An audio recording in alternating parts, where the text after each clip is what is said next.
Ici, vous avez un des 3 ruisseaux qui sort de la pisciculture et qui malheureusement a été à sec toute l'année. La conséquence de source à sec. Vous êtes à Saint-Genès-l'Enfant, la plus vieille pisciculture d'Europe et la seule à être classée monument historique. Et cette pisciculture est maintenant complètement asséchée.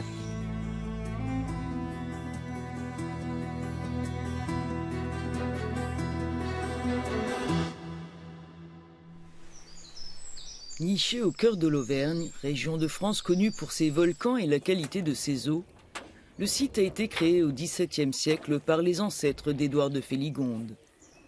La pisciculture produisait 60 tonnes de poissons par an. Mais les sources qui l'alimentaient sont presque taries et l'activité est à l'arrêt depuis 5 ans. Là, vous avez la source de la grotte, qui est la plus haute de la propriété. Donc l'eau se trouve en dessous, mais elle ne jaillit plus. Ça allait alimenter ce bassin, qui alimentait tous les bassins du haut, qui sont bien sûr tous à sec. Alors l'eau est artificiellement maintenue pour stopper les dégâts sur les bassins. Du fait de l'assèchement, eh bien vous avez les berges qui s'effondrent. Vous voyez la prolifération des lentilles d'eau propres à une eau stagnante. Dans cet étang, vous aviez 10 000 enfants qui chaque année venaient apprendre à pêcher. Édouard de Féligonde accuse le groupe Danone et sa filiale, la Société des eaux de Volvic. Les forages du producteur d'eau minérale en bouteille sont situés non loin de sa propriété.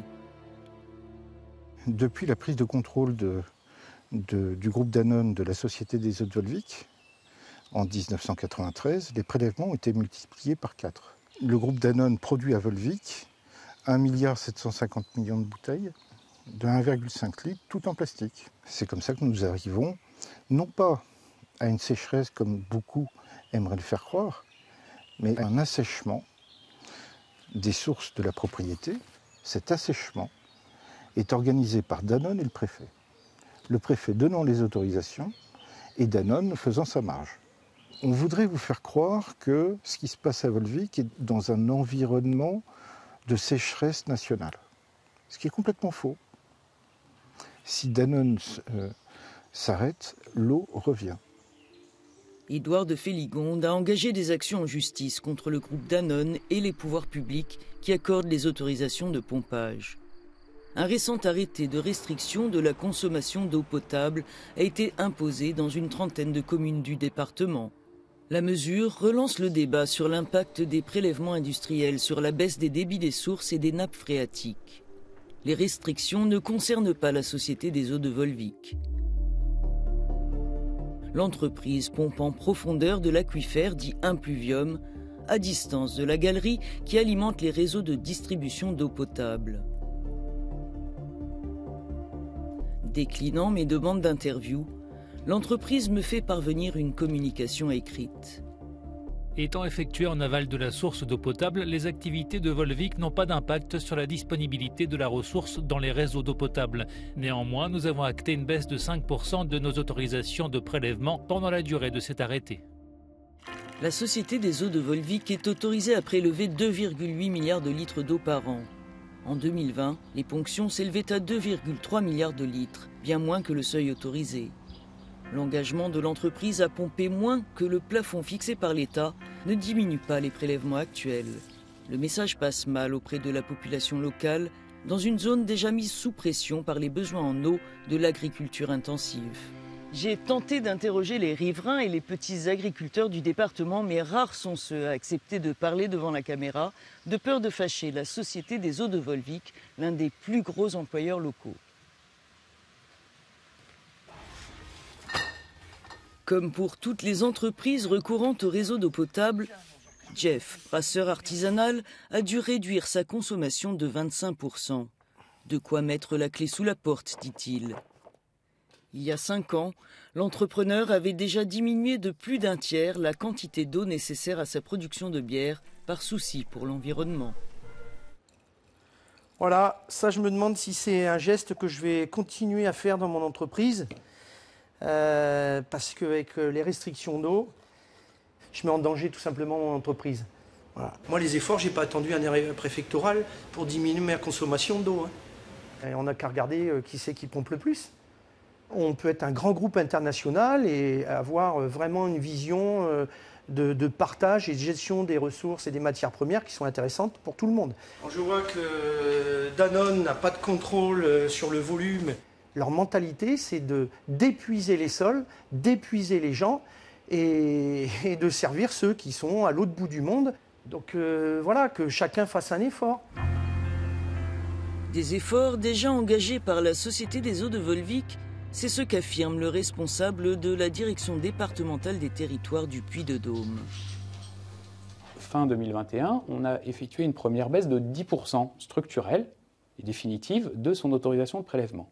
Ils avaient déjà réduit d'au moins 10%. Donc on peut nous dire, ça ne change rien puisqu'ils ont déjà réduit. En fait, on engrange une baisse qu'ils ont commencée. Dans notre arrêté de fin 2021, on a d'ores et déjà prévu une deuxième baisse de 10% à horizon 2025 dans le cadre d'un projet de réutilisation de leurs eaux de lavage. Du côté de l'État, on est toujours en suivi de la situation de l'impluvium. On constate qu'il y a une baisse structurelle. L'élément déclencheur est plus, de notre point de vue, à trouver dans d'autres facteurs, notamment le changement climatique. Mais ce n'est pas la Société des eaux de Volvic qui déclenche la baisse de la ressource. Une affirmation qui ne convainc pas François-Dominique Delarouzière, géologue et membre de l'association locale de défense de l'environnement, Préva. L'impact de la baisse des débits des ruisseaux est visible dans son propre étang. Sur la petite île centrale, il y a un petit joueur de pipeau là, qui est installé. Jusqu'à il y a 2 ans, il avait les pieds dans l'eau. Une baisse qui ne peut pas être imputée à la dérive climatique, dit le géologue, du fait de la particularité de la zone aquifère de Volvic. L'eau qui tombe ne va pas tomber sur des terrains imperméables comme ici, mais sur des terrains volcaniques qui sont extrêmement poreux et extrêmement perméables. Tout pénètre à l'intérieur de la Terre et surtout ça va mettre un certain temps à se propager depuis la zone où l'eau tombe jusqu'à l'exutoire de Volvic. Quelle que soit la pluviométrie instantanée, il n'y a pas de variation de débit à ce niveau-là, puisque ça va être lissé sur plusieurs années. Tous les ans, il y a une maintenance de l'usine de Volvic. C'est-à-dire qu'ils arrêtent de pomper pendant quelques jours. Au bout d'une quarantaine de jours, on voit le débit des résurgences qui remonte de façon extrêmement importante et sans aucune corrélation avec une pluviométrie à ce moment-là. C'est vraiment un élément qui montre que Volvic ne prélève pas dans une poche à part, totalement isolée du reste, mais que ces prélèvements ont de l'influence sur l'ensemble des débits, des résurgences qui sont situées très en aval. Il y a aussi l'alimentation en eau potable des populations locales, et ça représente à peu près le double de ce que prélève la Société des eaux de Volvic. On est arrivé à des prélèvements qui sont bien supérieurs aux capacités de renouvellement de la ressource. Nous rejoignons un autre membre de l'association Préva, hydrobiologiste, aux abords d'un ruisseau dont le niveau a baissé au fil des ans. Il y a 30 ou 35 ans, je ne serais pas rentré dans le lit de ce ruisseau avec des bottes, parce que j'aurais eu de l'eau jusqu'à mi-cuisse. Outre une concentration croissante de polluants, les conséquences de la baisse des niveaux d'eau sont alarmantes, souligne l'hydrobiologiste. L'impact, il est sur toute la biodiversité, notamment au niveau de la végétation.